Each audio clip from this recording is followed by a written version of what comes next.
আওয়ামী লীগের সাবেক সংসদ সদস্য ও শিল্পী মমতাজ বেগমকে গ্রেফতার করেছে ঢাকা মহানগর গোয়েন্দা পুলিশের গোয়েন্দা শাখা। সোমবার রাত 11:30টার দিকে রাজধানীর ধানমন্ডির স্টার কাবাবের পেছনের একটি বাসা থেকে তাকে গ্রেফতার করা হয়। মমতাজ বেগমের বিরুদ্ধে হত্যাসহ একাধিক মামলা রয়েছে বলে জানা গেছে। লোকগানের জনপ্রিয় শিল্পী মমতাজ বেগম মানিকগঞ্জ 2 আসনের সংসদ সদস্য ছিলেন।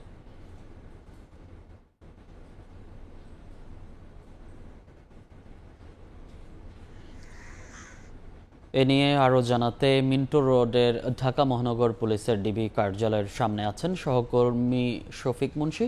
সরাসরি যাচ্ছি তার কাছে। শফিক,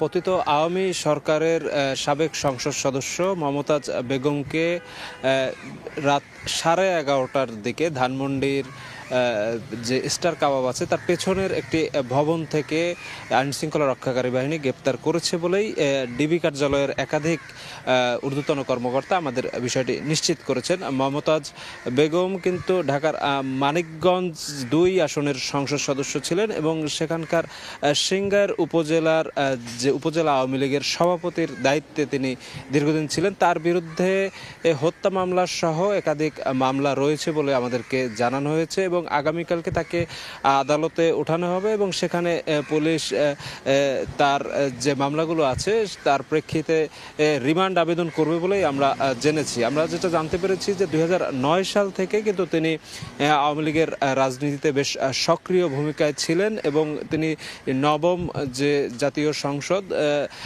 সেখানে কিন্তু তিনি আওয়ামী লীগের মনোনয়নে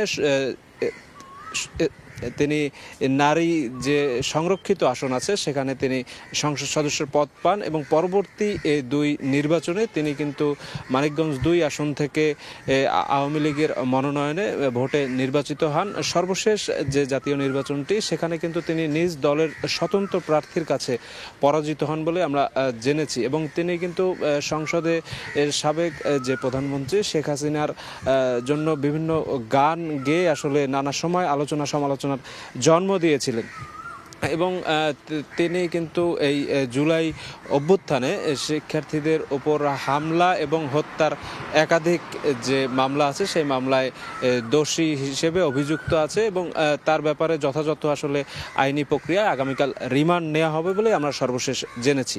তো এই ছিল আমার কাছে রাজধানীর ডিবি কার্যালয় থেকে এই সাবেক যে সংসদ সদস্য মমতাজ বেগম তার গ্রেপ্তারের সর্বশেষ খবর। সরাসরি যুক্ত ছিলাম ডিবি কার্যালয়ের সামনে থেকে।